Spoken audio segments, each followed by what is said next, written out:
Bismillahirrahmanirrahim. Alhamdulillahirabbil alamin. Allahumma shalli wa sallim ala sayyidina Muhammadin miftahi babi rahmatillah adada ma fi ilmillah salatan wa salaman daimaini bidawami mulkillah wa ala alihi wa sahbihi. Allahumma shalli ala sayyidina Muhammadin salatan taftahu biha lana futuhal arifin wa tufaqihuna biha fid din wa ala alihi wa sahbihi. Assalamualaikum warahmatullahi wabarakatuh. Teman-teman dimanapun Anda berada, khususnya yang saat ini bersama saya, mudah-mudahan ibadah kita apapun itu diterima oleh Allah Ta'ala, khususnya puasa kita di hari ini, di hari-hari yang lalu dan di hari-hari yang akan datang. Amin Allahumma amin. Di bulan suci Ramadan, salah satu amalan terbaik adalah qiraatul Quran. Ya, membaca Al-Quran. Membaca Al-Quran ini amalan yang terbaik. Ya, amalan yang terbaik di antara amalan-amalan yang lain selama bulan suci Ramadan. Nah, termasuk di antara bagian daripada qiraatul Quran adalah mempelajari isi dan maknanya, tadabburnya. Bukan sekedar kita membacanya dengan tajwid yang benar, tetapi kita memahami isi dan maknanya. Itu termasuk bagian daripada membaca Al-Quran. Kenapa membaca Al-Quran menjadi amalan yang terbaik? Karena Nabi Muhammad SAW mendapatkan wahyu Al-Quran ini di bulan suci Ramadan. Ya, di bulan suci Ramadan Al-Quran diturunkan, dan di bulan suci Ramadan Nabi SAW duduk bersama malaikat Jibril alaihissalam, tadarus Al-Quran itu sehari 2 kali setidaknya. Tadarus Al-Quran bersama malaikat Jibril alaihissalam. Mengingat semua itu, maka pada pagi hari ini kita akan belajar tentang kisah Nabi Musa alaihissalam, ya, tafsir Al-Quran dari surat Al-Qasas. Ya, dari surat Al-Qasas. Walaupun nanti kita tidak akan membahas ayat demi ayat dari surat Al-Qasas, tapi lebih kepada kisah Nabi Musa itu sendiri dari berbagai ayat yang ada dalam Al-Quran. Nah, kenapa saya pilih kisah Nabi Musa alaihissalam? Karena Nabi Musa adalah salah satu nabi yang namanya paling banyak disebut di Al-Quran. Namanya paling banyak disebut di Al-Quran. Nabi yang paling banyak dibahas. Nabi yang paling banyak dibahas. Dan Nabi yang membawa kisah menarik tentang pertemuan beliau alaihi salatu wassalam dengan hamba Allah yang bernama Khadir atau Khidir. Nabi Khidir alaihi salam itu yang bawa kisahnya adalah Nabi Musa. Nabi kita Muhammad SAW mengatakan, jangan engkau unggul-unggulkan aku terhadap Musa. Meskipun Rasulullah SAW adalah Nabi yang paling mulia, Nabi yang paling tinggi derajatnya, Nabi yang paling hebat, Nabi yang paling luar biasa, yaitu baginda Muhammad Sallallahu Alaihi Wasallam. Tetapi Rasulullah bilang, jangan unggul-unggulkan aku ya terhadap Musa. Karena nanti ketika semua orang itu ditiup sangkakala, semua orang mati, kemudian sangkakala ditiup lagi, semua orang hidup. Dikatakan aku melihat Musa alaihissalam sedang bergelantungan di arsy. Jadi sudah ada di arsy bergelantungan, dan Rasul mengatakan aku tidak tahu siapa yang lebih dulu bangun, beliau atau saya. Begitu kurang lebih sabda Nabi Muhammad SAW. Artinya di antara semua Nabi dan Rasul, Nabi Musa ini sangat menarik. Ya, semua Nabi menarik, semua Rasul menarik. Kisahnya indah, kisahnya luar biasa. Tetapi Nabi Musa punya banyak kisah yang menarik. Maka sebagai seorang Muslim, ya kita seharusnya juga tertarik dengan kisah Nabi-Nabi yang lain. Ya, bukan cuma kisahnya Nabi kita, Nabi Muhammad SAW, tapi nabinya umat-umat terdahulu. Nabi Musa ini kan nabinya Bani Israel. Ya, nabinya Bani Israel. Kita enggak mentang-mentang aku umat yang terbaik, aku umatnya Nabi Nabi Muhammad SAW, yang mana Nabi Musa pengen jadi umatnya Rasulullah SAW, Nabi Musa pengen jadi seperti aku, jadi umatnya Rasulullah, dah berarti aku sudah hebat.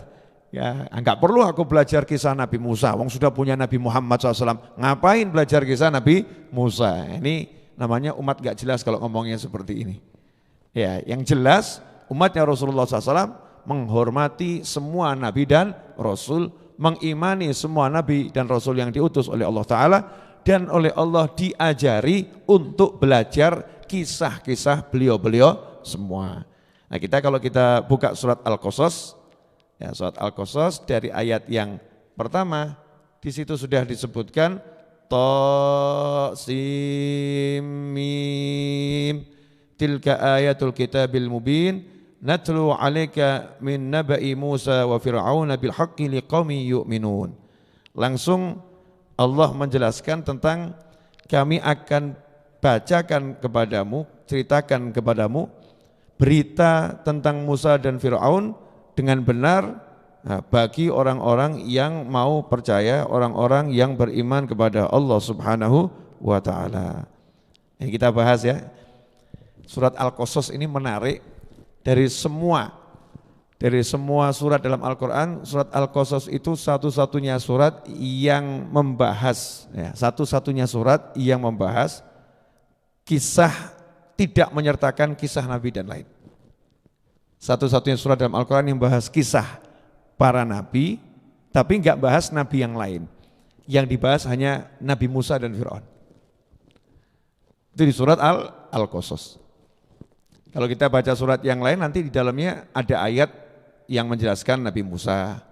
Ketika cerita Nabi Yusuf alaihissalam, nanti ada ayat yang menjelaskan kisah yang lain.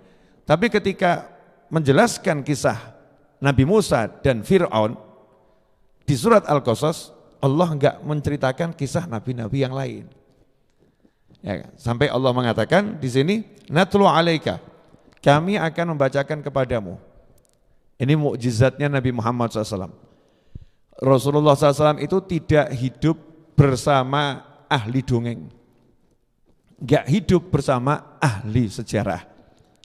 Rasulullah SAW enggak punya teman duduk pakar sejarah di zamannya, enggak. Nabi SAW tidak duduk bersama ahli kitab, orang yang ahli kitab-kitab terdahulu, tidak. Nabi Muhammad SAW tidak duduk bersama ahli dongeng, ahli cerita, enggak. Tapi Nabi Muhammad SAW bisa menceritakan kisah-kisah nabi-nabi yang terdahulu. Kalau bahasa kita begini, ada satu anak enggak pernah ke pesantren, enggak pegang handphone, enggak lihat YouTube, ya, satu anak ini enggak kumpul dengan orang, tinggalnya di desa di atas gunung.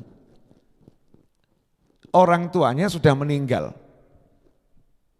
Kemudian anak ini ditemani oleh pembantunya sama tetangga-tetangganya yang sama enggak pernah turun gunung, enggak kenal kehidupan luar. Tiba-tiba anak ini cerita, di Solo itu ada Habib Novel. Ya, terus anak itu cerita, oh dulu tuh ada Mbah Yai Hasyim Asy'ari, oh dulu ada Mbah Yai Fulan, oh dulu ada Habib Fulan, oh dulu. Kisah-kisah yang lampau itu semuanya diceritakan dengan detail. Nah, kira-kira tetangganya gumun enggak itu? Nah, setelah itu ya datang ada orang dari kota naik ke atas gunung, dikasih tahu sama tetangganya, itu ada anak yang bilang kalau di Solo itu ada Habib namanya Habib Novel. Apa betul? Ya nanti ini orang akan kaget, kok tahu dia? Di interview ternyata tahu semuanya, tentang Indonesia ngerti. Padahal enggak ada yang ngasih tahu. Maka dengan permisalan seperti ini orang akan kagum, ini orang hebat, kan begitu ya? Nah, tapi enggak ada yang punya seperti Nabi Muhammad SAW. Karena kalau tadi anak tadi bisa jadi dibisikin jin. Ya, dikasih tahu sama jin. Di Solo yang ngajarin jin. Tapi informasi dari jin, ya jin kan ilmunya juga terbatas. Informasinya juga penuh dengan hal-hal yang sifatnya tambahan. Jadi informasi dari jin dan informasi dari manusia ini sepuranipun ingkang kathah, mohon maaf sesama manusia, sekedar mengingatkan diri kita. Kita ini kalau ngasih informasi tidak luput dari tambahan. Contoh, bagaimana pendapatmu tentang Habib Novel? Oh, orangnya ganteng. orang enggak ganteng, rambutnya enggak ada yang putih.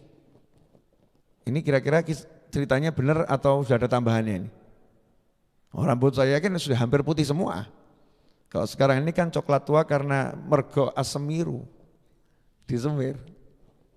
Ya, orangnya ganteng banget, nah, jelas berlebihan nih. Ya saya ganteng-ganteng biasa, laki-laki ganteng. Tapi kalau banget ya enggak. Mulai ada lebay kisahnya ya. Habib Novel itu rumahnya 10 hektar, ngawur. Gara-gara lihat Masjid Ar-Raudhah itu luas, bilang rumahnya 10 hektar. Mulai ada tambahan. Tambahannya itu ada yang sesuai ditambah-tambahin, ada yang enggak sesuai dimasukkan. Itu kalau kisahnya, informasinya dari manusia ataupun jin. Ya, wahai jin jangan tersinggung, ya, ini fakta. Ya, ini fakta. Tapi kalau kisah itu yang nyampaikan Allah Azza wa Jal, enggak ada tambahnya, enggak ada kurangnya. Alal waqi', sesuai dengan kondisinya. Kondisinya seperti apa? Yaitu yang diceritakan oleh Allah Subhanahu wa ta'ala. Maka di jagat raya ini tidak ada kisah yang lebih otentik daripada kisah yang ada dalam Al-Quran. Karena itu kamu jangan mengimani kisah-kisah yang lain kalau bertentangan dengan Al-Quran. Boleh sekedar informasi, tapi kamu katakan ya tetap yang saya pegang adalah Al-Quran dan selalu yang saya pegang adalah Al-Quran. Gak mungkin salah. Bil haq, kata Allah, saya akan sampaikan kisah ini dengan benar. Karena itu dikatakan di sini naba. Ini kisah yang disampaikan Allah ini berita yang besar. Berita yang besar, bukan sekedar cerita, tapi cerita yang mengandung pemberitaan yang kalau sekarang viral tapi urgent gitu. Viral tapi urgent. Ini kisahnya berita besar nih. Itu pakai kata naba. Kalau berita biasa khobar, surat kabar, itu berita biasa. Tapi ada headline.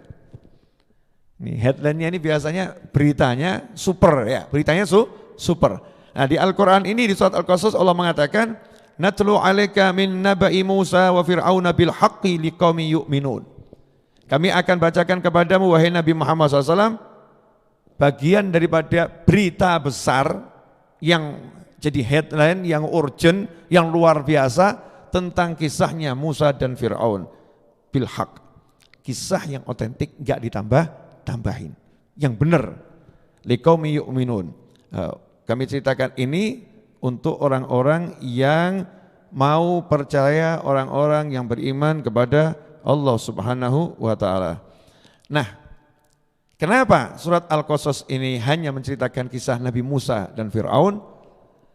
Karena kisah Nabi Musa dan Fir'aun ini adalah kisah yang dahsyat, menceritakan tentang manusia yang super sombong di jagat raya, yaitu Fir'aun.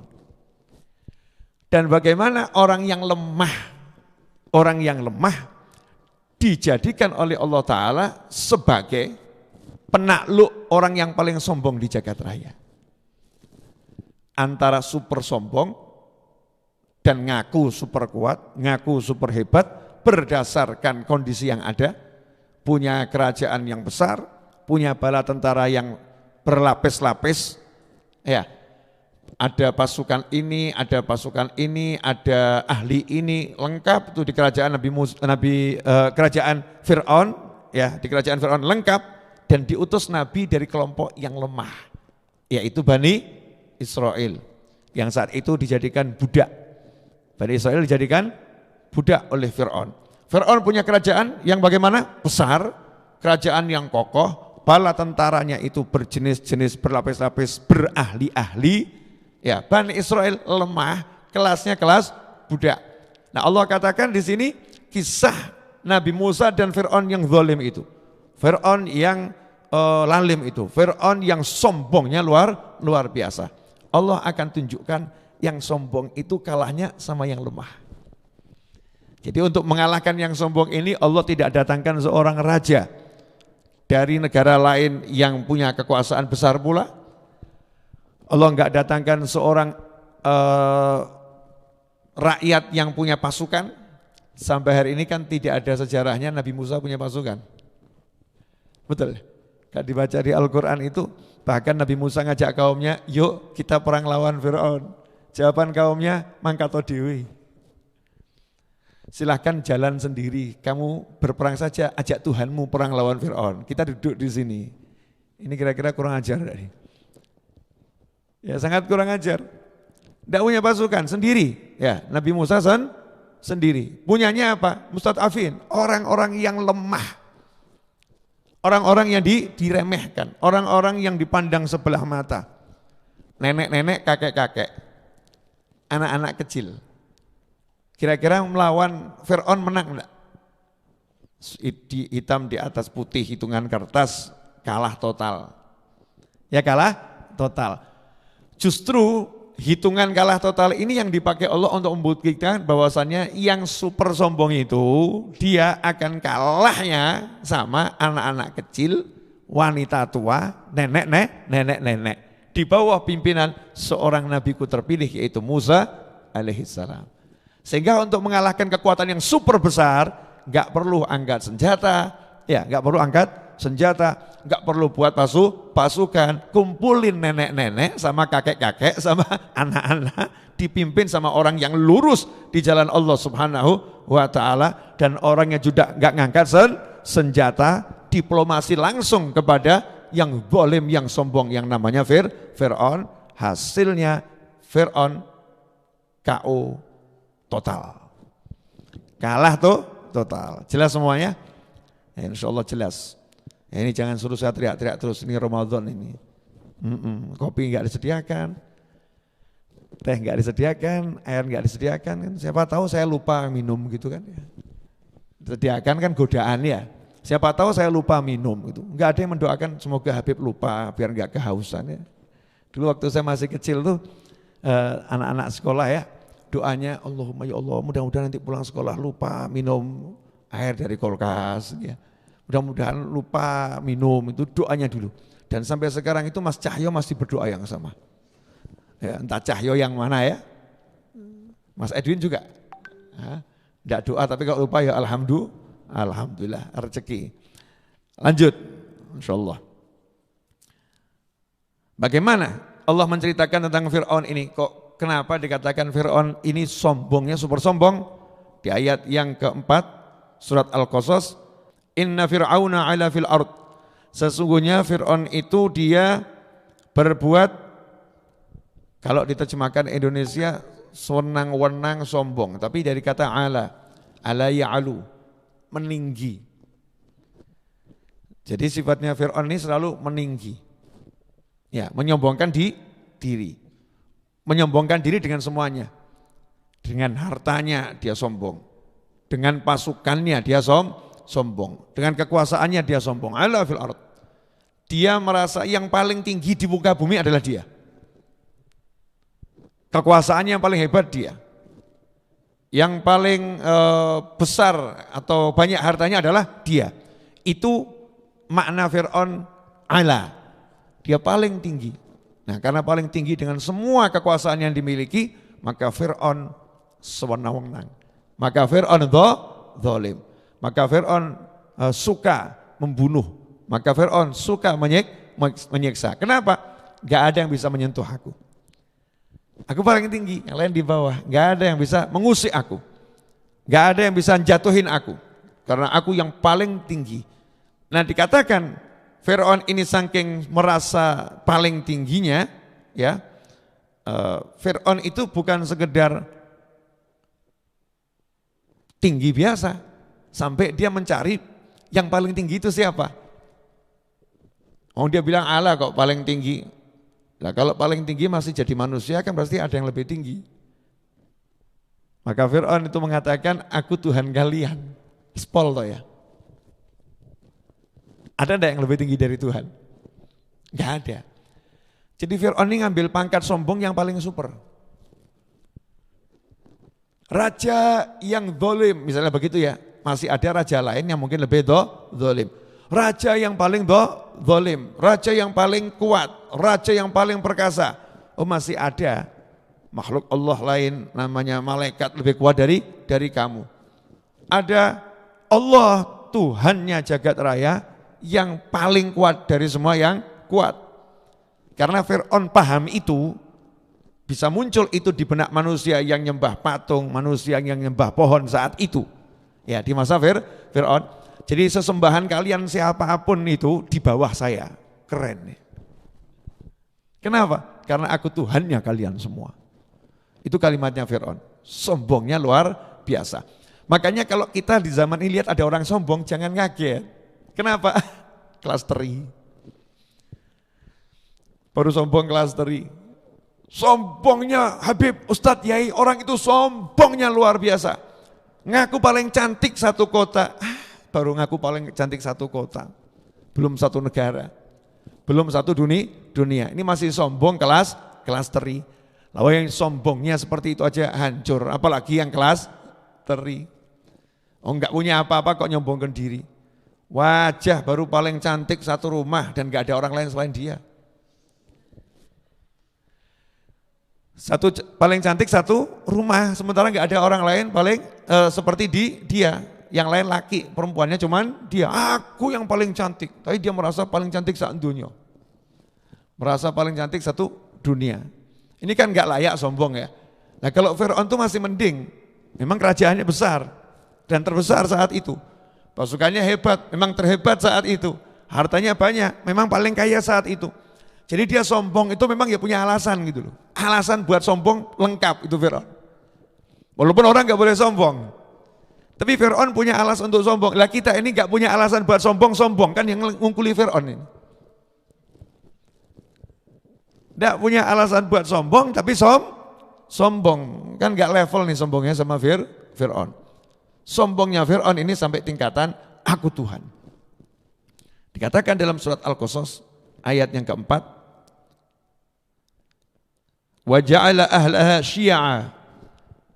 Fir'aun itu menjadikan warga Mesir yang di bawah kekuasaannya berkelompok-kelompok,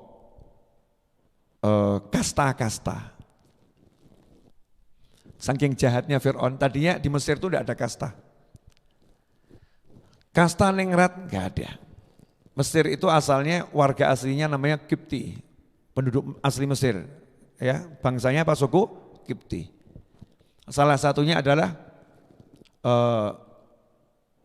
wanita yang akhirnya dihadiahkan pada Nabi Muhammad SAW. Ya, dan akhirnya dari wanita tersebut Rasulullah punya anak meskipun meninggal saat kecil, yaitu Sayyidah Maryah Al-Qibtiyah dari Mesir. Jadi Mesir ini termasuk dicintai oleh Nabi SAW karena besanan sama Rasulullah. Kita harus ngerti ya. Kenapa Mesir dicintai Rasulullah SAW? Karena Mesir ini di situ ada besannya Nabi Muhammad SAW. Ada bagian dari hubungan ya kekerabatan dengan Rasulullah SAW. Nah, Bani Israel itu dulu gak di Mesir, datang ke Mesir. Bani Israel datang ke Mesir, membaur bersama penduduk asli. Sekarang saya mau nanya, warga Solo asli yang mana? Susah, karena kita harus ngurutkan sampai orang Solo asli yang pertama kali di Solo yang mana. Lawang ini warga Solo udah kemasukan yang mungkin dari Jakarta, mungkin dari pulau mana ya. Sudah berpuluh-puluh tahun yang lalu, udah ngerti warga Solo yang asli yang mana, karena sudah membaur, semua bahasa Jawa. Saya lahir di Solo, tapi orang tua saya yang ayah dari Kudus, dari Pati lahirnya, ibu saya lahir dari Jombang. Meskipun saya lahir di Solo, tapi kan darahnya bukan darah Solo asli. Ada yang bilang, oh ya saya lahir di Solo. Ibu saya lahir di Solo, kakek saya di Solo, nenek saya Solo. Tapi, mbah buyut saya aslinya itu Jepara. Ya sudah, berarti kamu bukan Solo asli. Yang asli betul. Nah ini suku Kipti adalah orang Mesir yang asli. Bani Israel pendatang tapi sudah membaur. Di masa Nabi Yusuf alaihissalam, Nabi Yusuf kan juga di Mesir. Bahkan menjadi salah satu penguasa Mesir, itu Nabi Yusuf. Di masa Nabi Yusuf itu Fir'aun belum ada. Raja-rajanya enggak disebut Fir'aun, tapi raja. Yang disebut raja. Dari para penggembala-penggembala itu ada orang-orang kaya yang akhirnya jadi raja. Bani Israel nempel sama penguasa di masa itu. Nempel sama penguasa di masa Mesir-Mesir yang awal yang masih dipimpin oleh para penggembala. Nah, Fir'aun itu mengalahkan, menumbangkan dinasti yang sebelumnya, maka dia buat dinasti baru namanya Fir'aun 1, Fir'aun 2 dan seterusnya. Karena Bani Israel ini dulu ngabdinya sama penguasa yang dinasti sebelumnya, maka Fir'aun itu dendamnya sama Bani Israel luar biasa. Sehingga di masa pemerintahan Fir'aun seluruh Bani Israel dijadikan budak. Budak. Kemudian dibuat kasta, ini kasta budak, ini kasta setengah budak, ini kasta budak super gitu ya. Ini kasta pedagang, ya ini kasta paranormal, ini kasta ini. Satu dengan yang lain akhirnya diadu domba oleh Fir'aun. Jadi Fir'aun duduk manis ini, gak usah banyak ikut main. Rakyatnya udah perang sendiri. Udah kamu kasta budak, gak usah gaya, kami kasta pengusaha. Jadi dibuat tanpa campur tangannya Fir'aun, otomatis satu dengan yang lain saling nginjak gitu. Paham ya? Paling nginjak. Yang kaya nginjak yang miskin. Yang kaya diinjak sama yang lebih kaya. Yang miskin nginjak yang lebih miskin. Lah yang paling miskin nginjak bumi. Kayak apa-apa. Injak bumi dia nggak bisa apa-apa. Nah itu Bani Israel ini bagian yang tadi itu nginjak bumi ini, diinjak-injak oleh Fir'aun dan orang-orang yang hidup di Mesir, orang-orang kaya yang saat itu hidup di Mesir. Menariknya, kok bisa Nabi Muhammad SAW tahu ada raja, ada Fir'aun? Ketika bercerita tentang Nabi Yusuf disebut Malik, raja. Ketika bercerita tentang Nabi Musa disebut Fir'aun, sama-sama raja. Tapi sebutannya bisa beda. Nabi kok tahu, Nabi Muhammad SAW? Padahal nggak mungkin tahu ini kecuali pakar sejarah yang meneliti sejarah. Jawabannya adalah karena Allah bilang natlu alaika, kami ceritakan kepadamu. Kami akan bacakan kepadamu kisah Nabi Musa dan Fir'aun. Ikhwani rahimakumullah. Jadi kalau sistem yang seperti ini kejam atau tidak kejam itu? Orang tadinya baik-baik, gak kenal kasta kaya, kasta miskin, gak kenal kelas budak, kelas ningrat, tiba-tiba dibuat agar yang satu merendahkan yang lain. Na'udzubillah min dzalik, jangan sampai kita jadi manusia yang bersikap seperti itu dimanapun berada. Jangan sampai membuat sekelompok orang merendahkan sekelompok yang lain. Na'udzubillah min dzalik. Jangan sampai jadi umat kita meremehkan ya umat yang lain. Apalagi sebagai penganut satu madhab, kita meremehkan madhab yang lain. Madhabku yang paling bagus Syafi'i. Maliki ya kurang oke. Nah ini ngawur ini. 4 madhab itu semuanya mulia. 4 madhab itu semuanya hebat. Tinggal kamu mau pakai yang mana. Jangan merendahkan yang lain. Nah, kemudian dikatakan dalam ayat keempat tersebut, yastad'ifu ta'ifatan minhum yudhabbihu abna'ahum wa yastahyi nisa'ahum innahu kana minal mufsidin. Yastad'ifu ta'ifatan minhum. Dikatakan Fir'aun dia menindas segolongan dari mereka Bani Israel. Jadi dengan kalimat yastad'if dijadikan lemah. Bukan kalimat yang dipakai itu bukan menindas dengan kalimat penindasan, tapi yastad'if dijadikan satu kelompok ini lemah. Berarti aslinya lemah enggak? Enggak. Asalnya ini orang-orang hebat, pendukung penguasa, orang-orang yang punya kekuasaan. Orang-orang yang luar biasa asalnya. Kemudian dilucuti kekuasaannya. dilucuti kemampuannya. Kemudian dijadikan oleh Fir'aun gak punya apa-apa, kemudian dijadikan budak. Itu kira-kira sakit enggak ya? Sakit enggak kira-kira? Ya, kalau enggak ngerasain enggak paham. Jangan sampai ngerasain. Orang tadinya deket sama orang kaya, difasilitasi sama orang kaya, di satu perusahaan dia jadi pemimpin, ya tiba-tiba orang kaya itu is dead, terus dia ada pemimpin yang baru, di perusahaan itu dia dilucuti, enggak dikeluarkan dari perusahaan, tapi dijadikan bagian paling rendah di perusahaan tersebut. Ya, kira-kira bagaimana? Atasannya yang tadinya itu bawahannya, tiba-tiba atasannya manggil dia, buatkan kopi ya. Kopinya dikeluarkan, ini kurang manis, tambahin gula, kasih gula, kemanisan, kamu nggak bisa buat kopi benar, semparkan ke wajahnya gitu. Itu rasanya sakit, sakit. Sakitnya luar biasa. Bani Israel diperlakukan seperti itu oleh Fir'aun. Jadi Fir'aun ini ahli membuat orang susah. Ya, ahli buat orang susah. Sehingga dikatakan oleh Allah Ta'ala di penutup ayat ini, ka'innahu kana minal mufsidin. Sesungguhnya dia Fir'aun termasuk innahu. Sungguh dia Fir'aun termasuk orang yang suka membuat kerusakan. Suka membuat kerusakan, ahli ngerusak. Ya, ahli ngerusak. Itu namanya Fir'aun. Jadi pangkatnya macam-macam ya, sombong iya, zalim iya, ahli ngerusak iya. Itu Fir'aun. Ya, mudah-mudahan kita enggak punya sifatnya Fir'aun. Amin. Lanjut. Yudzabbihu abna'ahum wa yastahyi nisa'ahum.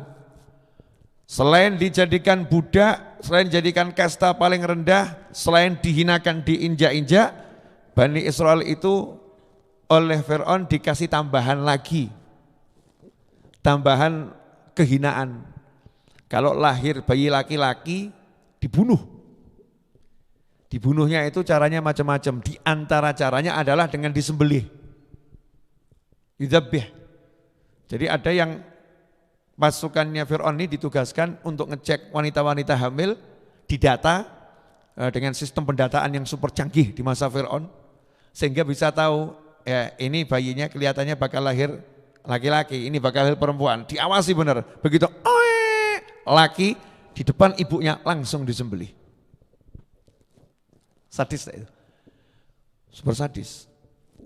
Cara yang lain nggak disembelih, tapi dibunuh. Entah dipotes kepalanya, entah dibenamkan langsung dikubur hidup, pokoknya dibunuh bayi laki-laki. Ya sebaliknya di masa jahiliyah. Masa jahiliyah kebalikannya, kalau lahir bayi perempuan dibunuh. Tapi kalau Fir'aun laki-laki disembelih karena punya alasan. Alasannya apa? Ternyata Fir'aun dan Haman, ya Fir'aun dan Haman ini antara raja dan panglimanya ya, raja dan panglimanya. Dua-dua ini memegang pasukan-pasukan khusus. Dua-duanya ini orang-orang yang sombongnya luar biasa, punya pasukan khusus. Dikatakan di situ Fir'aun dan Haman dapat bisikan, dapat informasi. Ya, dapat bisikan, dapat informasi. Apa bisikan dan informasinya? Dikatakan di sini, wa nuriya fir'auna wa hamana wa junudahuma minhum ma kanu yahdharun. Ayat yang ke-6, dan kami perlihatkan kepada Fir'aun dan Haman bersama bala tentaranya apa yang selalu mereka takutkan dari mereka. Apa yang selalu mereka takutkan dari mereka. Jadi takut kerajaannya akan dihancurkan oleh Bani Israel. Jadi ditunjukkan sama Allah Ta'ala, kalimat ditunjukkan ini ditafsir, ada yang mengatakan ada mimpi yang api datang dari satu arah membakar, ya membakar kaumnya Fir'aun, ya sampai habis. Jadi sering mimpi seperti itu. Jadi enggak pernah hidupnya tenang. Mimpi dihancurkan oleh Bani Israel. Ada pula yang mengatakan di tafsir, jadi Fir'aun dan Haman ini dibisikin oleh pakar paranormal. Jadi paranormal yang zamannya Fir'aun, bahasa kita sekarang paranormal ya. Dulu ini memang orang-orang yang dukun-dukun tingkat tinggi. Ya, yang berinteraksi dengan dunia-dunia gaib lewat setan dan jin-jin gak beriman. Ya, setan dan jin-jin gak beriman. Ngasih informasi kepada Fir'aun dan Haman, nanti akan lahir bayi laki-laki dari Bani Israel. Bayi ini akan menghancur kalian semua beserta kerajaan kalian. Dan akan datang pada tahun sekian. Lucunya, ternyata raja yang ngaku Tuhan ini takut sama ramalan tukang sihir. Katanya raja, ngakunya Tuhan. Ngakunya Tuhan. Kok takutnya sama apa? Ramalan tukang sihir. Enggak takut dengan ancaman nyata yang di depan mata, enggak takutnya sama omongan tukang sihir. Nanti ada bayi laki-laki. Nanti. Kalau omong raja beneran kan nyantel. Kalau memang dia itu kuat beneran nyantai. Ya biar lahir. Ya saya tunggu aja dia. Saya lihat sampai nanti dia ngelawan saya. Dunia biar tahu siapa yang lebih kuat di antara kita. Ya, siapa yang lebih kuat di antara kami. Misal begitu. Ini penguasa beneran, ini gentle gitu ya. Ternyata Fir'aun gak gentle. Lawang belum jadi udah ditakutin. Kan belum ada nih, udah takut kalah. Belum perang sudah lari. Itu namanya takut atau super penakut. Jadi Allah akan menghinakan Fir'aun yang sombong ini dari awal kisah saja. Sudah dihinakan dirinya, sudah kalah. Belum perang sudah lari itu menang apa kalah? Kalah. Belum perang sudah lari. Fir'aun belum didatangi oleh Nabi Musa alaihissalam, belum diajak perang oleh Nabi Musa alaihissalam, belum didatangkan bala tentara untuk menghajar Fir'aun. Fir'aunnya udah ketakutan, ada yang akan menghancurkan kerajaanku. Bangun tidur takut. Jadi enggak pernah tidur nyenyak. Lawang Tuhan kok enggak pernah tidur nyenyak, ketakutan terus. Ketakutan. Tuhan punya rasa takut. Namanya juga Tuhan palsu. Ya Tuhan-Tuhanan. Tuhan kan cuma satu, la ilaha illallah, qul huwallahu ahad. Ini Fir'aun, takut, Haman takut. Dan berita ini tersiar ke bala tentaranya Fir'aun. Mereka juga ketakutan, wah ini kalau sampai nanti kita hancur ini mau sombong sama siapa lagi. Sekarang kan raja kita yang paling hebat, nah, kita bisa sewena-wena. Nah, nanti kalau raja kita tumbang ya kita jadi budak juga ini. Kita diajar juga ini. Takut semuanya, makanya semangat. Begitu ada informasi dari Fir'aun, pokoknya bayi laki-laki bunuh. Gak boleh ada yang menyayangi kekuasaanku. Dari sejak awal bibitnya saja calon musuh ini hajar, matikan dia. Bunuh. Gak boleh ada calon musuh. Ini Fir'aun. Saya mau nanya sama semuanya, coba direnungkan ya.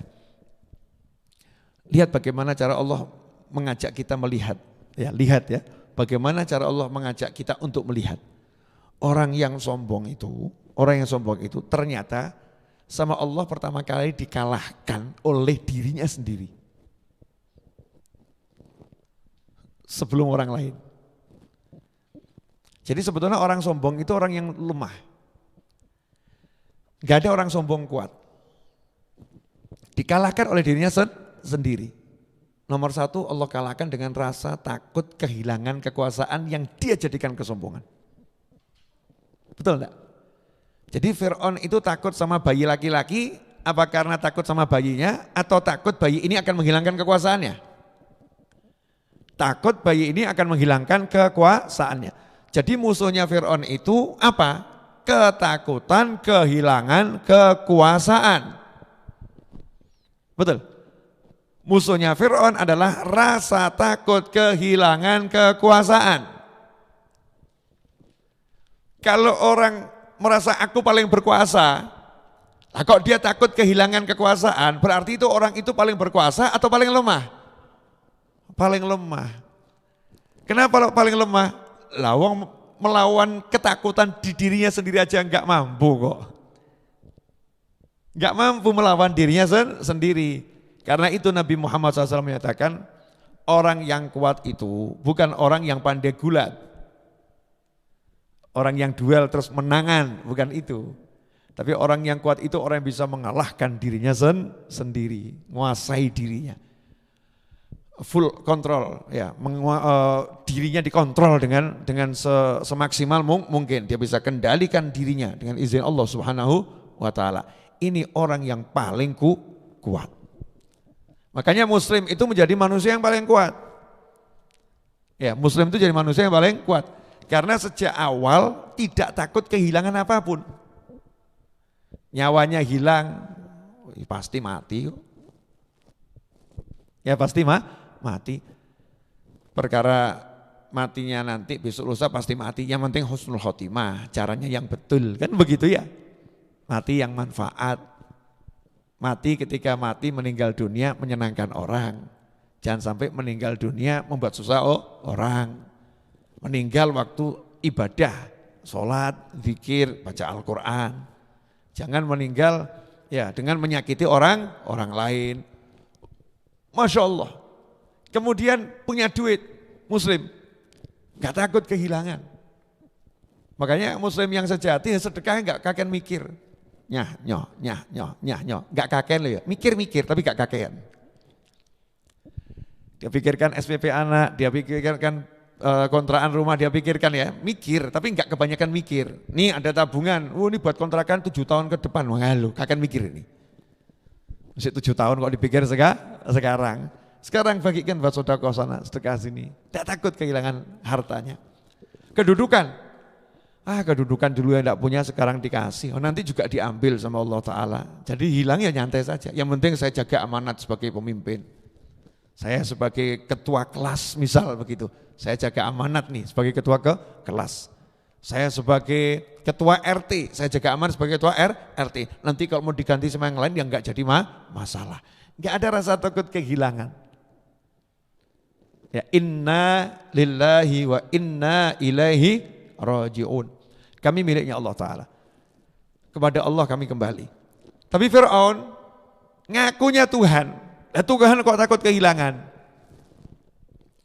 Ngakunya orang paling kuat kok takut kalah. Cek itu orang yang duel. Orang yang duel yang kuat itu orang udah pede dia akan menang. Dia tahu resikonya kalah, tapi dia pede akan menang. Sehingga dia duelnya dengan semangat. Orang yang bisnisnya berhasil, orang yang pede dia akan berhasil. Nah belum kerja kok sudah mau buka toko, apa ya laku ya? Masalah aku sih. Apa nanti laris dagangan saya? Belum jualan, sudah mikir gak laku. Hadir enggak orangnya ini? Belum jualan, belum ngelamar udah takut ditolak. Wah, wajah seperti saya gini, apa ada yang mau nikah sama saya? Apa ada yang mau menerima lamaran saya? Belum maju melamar dan belum dilamar. Mikirnya, apa ya ada yang melamar saya, wajah seperti ini. Apa ada yang mau minang saya, saya ini orang yang enggak punya, saya wajah ya di bawah rata-rata. Apa ada yang mau menerima pinangan saya, saya ini ya badan ya seperti ini, tubuh saya ya seperti ini. Saya ada kekurangan di wajah, kekurangan di kaki, saya ada kekurangan di harta, apa ada yang mau? Dan seterusnya. Ini belum maju sudah kalah. Belum maju sudah kalah. Dan ternyata itu dialami oleh Fir'aun. Jadi Fir'aun ini selalu hidupnya dalam ketakutan. Makanya kamu jangan bingung lihat orang sombong. Orang sombong itu orang yang takut. Orang sombong adalah orang yang takut. Kenapa sombong? Sebetulnya lagi takut dia. Takut ada yang ngalahin. Sombong. Iblis. Kenapa iblis sombong pada Nabi Adam alaihissalam? Allah baru ngomong sujudlah pada Adam. Iblis sudah ketakutan. Loh. Siapa ini? Manusia. Jalan saja susah. Oh, saya kan kecepatan kan super cahaya. Cus, ini manusia. Gerak susah. Baru diciptakan. Saya suruh sujud. Ini nanti mau ngalahin saya. Ini nanti akan nguasain saya. Ini nanti akan. Jadi baru suruh sujud. Allah kan belum nyuruh yang lain ya. Baru suruh sujud itu iblis udah takutnya macam-macam. Wah nanti posisi saya akan digeser. Saya nggak akan lagi jadi pemimpin yang akan diutus ke bumi. Saya nggak akan jadi pemimpin yang diistimewakan. Saya nggak akan jadi pemimpin yang dihormati. Karena Allah barusan nyuruh kami sujud pada manusia namanya Adam. Baru itu aja iblis udah ketakutannya sederet ketakutan. Akhirnya sombong. Nggak mau aku sujud. Jadi nggak mau sujudnya itu karena apa? Takut kehilangan kekuasaannya. Sebagai iblis yang punya poin. Ya punya posisi takut. Makanya wanita kalau penuh ketakutan, hidupnya gak enak. Jadi wanita harus pede. Ya, gak usah dibahas. Ini pembahasan khusus. Ya, yang paham, yang gak paham gak usah paham. Ya, ini kode keras. Ya, untuk yang paham. Yang gak paham, dikode tetap gak paham. Takut, misalnya begini, sudah tak cetok no welo-welo. Wanita kok punya suami ganteng, takut. Nanti kalau dia dilirik perempuan lain bagaimana? Yes, mesti wong lanang ganteng dilirik wong akeh. Kan begitu ya. Tidak mungkin ada pria tampan gak ada yang lirik, khayal. Loh pria gak tampan aja dilirik kok. Apalagi yang tampan. Jadi kamu jadi istri kalau punya suami tampan jangan takut. Kalau memang takdirnya aku hanya satu-satunya miliknya, maka aku hanya satu-satu miliknya. Kalau takdirnya lebih dari satu, mana mungkin aku bisa menang lawan takdir. Betul kan? Tapi yang bisa merubah takdir hanyalah Allah Ta'ala. Aku akan minta sama Allah Ta'ala. Jadi enggak pernah was-was sama suaminya. Mas, hati-hati ya mas ya, jangan lihat orang ya mas, stres bojo nih. Mas itu siapa? Mas di handphonemu siapa? Stres. Tapi yang mukmin lah. Dia pengen jadi satu-satunya, walaupun dia sadar, ya bisa tidak jadi satu-satunya. Pede dia minta sama Allah, Allahumma jadikan suamiku satu-satunya. Keliru dong deh. Diamini malaikat, amin. Betul, suaminya satu-satunya untuk dia. Ya, tadi dia bukan satu-satunya untuk suaminya. Kalau doa yang jelas Pak, yang jelas ya, yang betul, ojo kesusu. Jangan tergesa-gesa. Ya Allah, jadikan aku satu-satunya istri untuk suamiku. Dia enggak punya istri yang lain. Malaikat amin. Tapi ternyata akhir kisah suaminya punya istri 4. Lah yang doa pertama tadi mati duluan. Karena doanya kurang jelas. Ya, satu-satunya istri sepanjang hidup. Hidup kami berdua. Nah kalau kamu enggak bilang nanti kan malaikat bisa sama guyu, amin, tapi gue mati sih, kan ya repot ya. Repot. Doa yang jelas yang lengkap minta sama Allah Subhanahu wa Ta'ala. Tanpa rasa khawatir, takut kehilangan. Karena takut kehilangan itu ya akan buat manusia hidupnya tidak enak. Takut kehilangan harta akan menggunakan segala macam cara untuk membuat hartanya tetap ada. Takut kehilangan kekuasaan akan menggunakan segala macam cara agar kekuasaannya masih ada. Nah, itu Fir'aun. Jadi kita ini punya sifat-sifat Fir'aun enggak kira-kira? Cek kan? Enggak ya, Fir'aun itu aku enggak seperti Fir'aun, nanti dulu. Cek. Kamu takut enggak kehilangan duit? Kalau takut mirip Fir'aun, tapi ya levelnya ya alhamdulillah level rendah. Karena penyakit Fir'aun yang paling besar sombong itu sebabnya adalah takut kehilangan yang dimiliki. Maka dia bunuh bayi laki-laki. Dia bunuh orang yang berusaha menggeser kekuasaannya. Dia bunuh orang yang tampak punya kekuatan. Karena apa? Takut kehilangan. Dan itu diabadikan oleh Allah Ta'ala di dalam surat Al-Qasas. Naam. Kemudian dikatakan oleh Allah dalam surat Al-Qasas juga masih ayat yang kelima. Dan kami hendak memberi karunia kepada orang-orang yang tertindas di bumi Mesir itu dan hendak menjadikan mereka pemimpin dan menjadikan mereka orang-orang yang mewarisi bumi. Ayat 5. Wa nuridu an namunna 'alal ladzina stud'ifu fil ardi wa naj'alahum a'immatan wa naj'alhumul warithin. Dan kami berkehendak. Kalau udah bilang kami berkehendak, Allah pengen. Allah pengen itu berarti sudah jadi. Kalau ada kalimat di Al-Qur'an Allah pengen, itu Allah menghendaki. Berarti sudah jadi. Kun fayakun. Nah kalau kita pengen, saya pengen, nah belum tentu jadi. Maka biar pengenmu jadi, jadikan pengenmu dengan Allah Ta'ala. Jadikan pengenmu dengan Allah Subhanahu wa Ta'ala. Minta sama Allah Subhanahu wa Ta'ala. Nanti pengen kita akan jadi. Allah pengen apa? Allah berkehendak apa? Namunna 'alal ladzina stud'ifu fil ard. Manna yamunnu mannan. Itu artinya mengaruniai. Mengaruniai itu begini. Contoh, ada orang nggak punya kacamata, nggak punya duit buat beli kacamata. Terus saya kasih, nih buat kamu. Ini buat kamu. Dia nggak usaha apa-apa.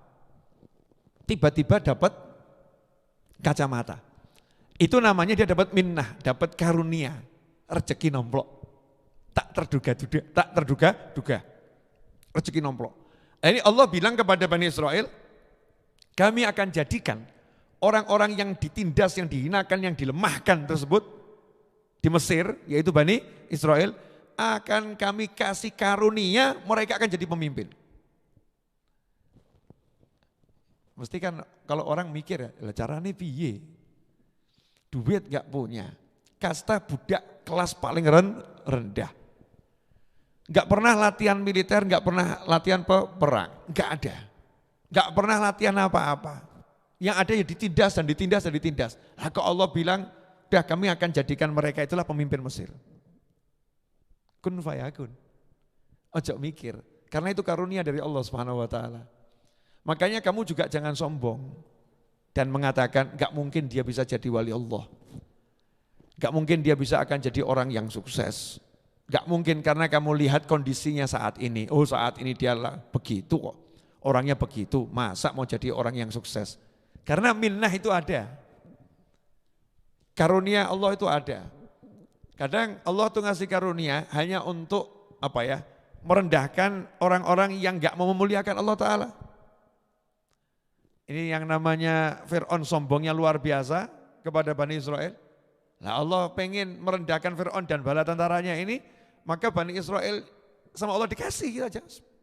Biar kamu bisa ngalahkan mereka. Dikasih. Nah ada orang-orang yang tiba-tiba dijadikan kaya padahal miskinnya luar biasa. Sama Allah jadikan kaya, kun fayakun sugih. Mungkin untuk apa? Untuk menunjukkan pada orang sugih di kampungnya. Ini loh yang kamu jelek-jelekan ini akan mengalahkan kamu. Ini akan menghinakan kamu nanti ini. Ya akan merendahkan kamu, saya akan pakai orang ini. Minnah itu ada, karunia Allah itu ada. Maka jangan sombong, merasa itu yang belum sholat gak mungkin bisa jadi wali. Sekarang memang belum sholat ya. Tapi kalau Allah kun fayakun, belum sholat tiba-tiba jadi wali. Allah umumkan itu yang belum sholat waliku. Begitu diumumkan kan jadi sholat. Diumumkan jadi pinter. Allah kun fayakun. Iya, misal begini. Mas Agus nih. Di Majlis Ar-Raudhah urusannya bersih-bersih, bantu buat roti, buat jamaah gitu kan. Bantu tukang jadi relawan ketika memang itu lagi ada pembangunan. Gak pernah jadi imam. Imamnya Ustadz Iis, wakil imam kan begitu ya Ustadz Iis. Kalau enggak Habib Hussein bin Anis yang jadi imam, saya yang jadi imam, wakil imamnya Ustadz Iis. Ustadz Iis enggak ada Mas Mustafa, ya ada Mas Anam jadi imam.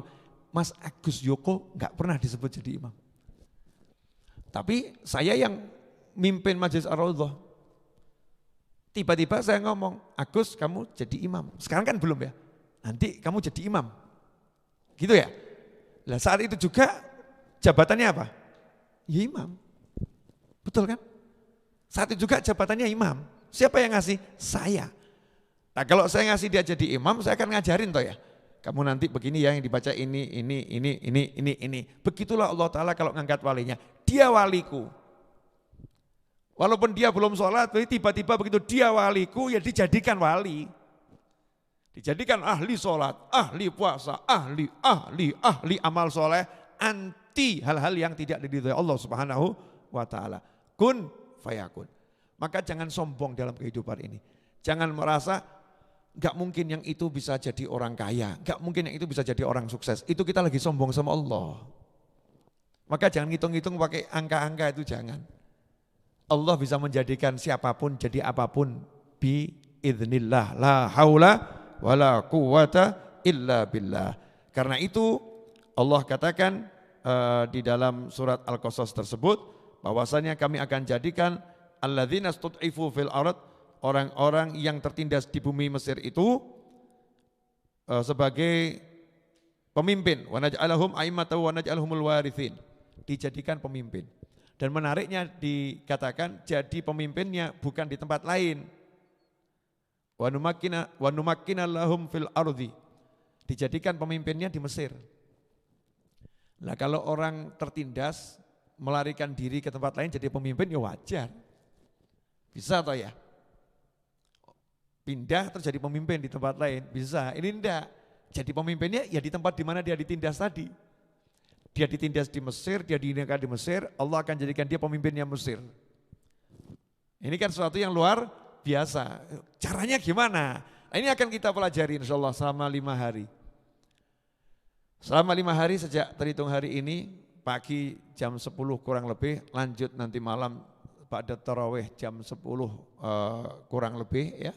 Jam 9 sampai jam 10 atau jam 11, nanti kita lihat waktunya enaknya jadinya sampai jam berapa, karena kalau malam saya bisa panjang, ya karena ada teh, ada kopi, ada air, ya kan, la haula wala quwata illa billah, ada temannya mulut, ya ada temannya mulut, dan yang hadir juga punya teman ya untuk mulutnya, sehingga tidak ngantuk. Kalau siang ini saya buat 2 jam, Masya Allah kuat puasanya, tapi ngantuknya juga akan kuat. Ngantuknya akan kuat, informasinya nanti dicerna sebagian. Insya Allah selama 5 hari kita akan belajar bersama. Bagaimana cara yang digunakan Allah untuk menjadikan alladzina stud'ifu fil ard, orang-orang yang dilemahkan, dihinakan di Mesir ini menjadi pemimpin Mesir. Caranya gimana? Subhanallah, nanti caranya semua Allah serba menggunakan yang lemah-lemah. Allah pakai yang lemah. Gak ada cara kekerasan sedikit pun. Semuanya menggunakan kelemahan untuk mengalahkan kekerasan. Menggunakan kelemahan untuk mengalahkan kesombongan. Yang dipakai hal yang lemah, remeh, temeh, lemah, remeh, temeh. Semuanya untuk menghinakan yang sombong. Makanya kalau ada orang sombong, kamu jangan kepanasan. Kepanasan, tenang. Orang sombong itu nanti Allah kalahkannya dengan yang remeh, temeh. Tapi kamu jangan doakan orang sombong, mudah-mudahan cepat mati. Jangan, kalau ada orang sombong doakan mudah-mudahan sadar. Doakan mudah-mudahan dia enggak jadi sombong lagi. Mudah-mudahan dia bisa berubah jadi orang yang baik. Kalau kamu doakan begitu berarti kamu juga sombong. Merasa ini orang enggak bisa berubah, kan begitu ya. Merasa orang enggak mungkin bisa berubah. Enggak, ada Allah kok. Ada Allah. Ya kita menggunakan syariat dengan mendoakan, berbuat yang terbaik, nasihatin, itu tugas kita. Tapi Allah punya cara, yang kita bahas bukan cara kita ini ya. Caranya Allah Subhanahu wa Ta'ala. Bagaimana caranya Allah menyelesaikan orang sombong? Makanya hati-hati. Kalau kita sombong, naudzubillah min dzalik, kalau kita sombong berarti kita kan merasa nggak ada orang nih yang mampu ngalahin kita ya. Hati-hati loh, begitu kamu sombong, kamu nggak berhadapan dengan orang-orang ini. Kamu nggak berhadapan dengan pemikiran manusia enggak, pemikiranku yang terhebat. Kamu nggak berhadapan dengan pemikiran manusia, kamu langsung berhadapan dengan Allah Ta'ala. Jadi orang sombong itu langsung yang ngadepin Allah. Yang ngadepin Allah. Sementara orang yang ditindas, dilemahkan, langsung yang bantu Allah. Makanya Jangan kemudian merasa tertindas. Wah, aku ini punya bos yang semacam itu, susah hidupku. Mulailah berbahagia. Kalau bosku nindas aku, meskipun aku tertindas, Allah yang akan bangkitkan aku untuk jadi bos. Ya, untuk jadi bos. Punya semangat gitu, husnudzon yang besar pada Allah Subhanahu wa taala. Ikhwani rahimakumullah.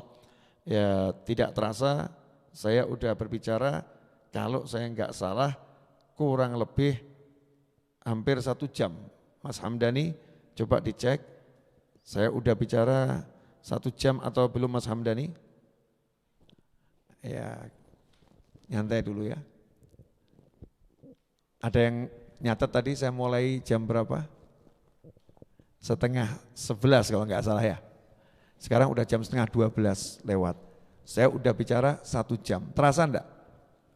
Enggak terasa. Kenapa enggak terasa? Karena kalian lagi tidak berbicara.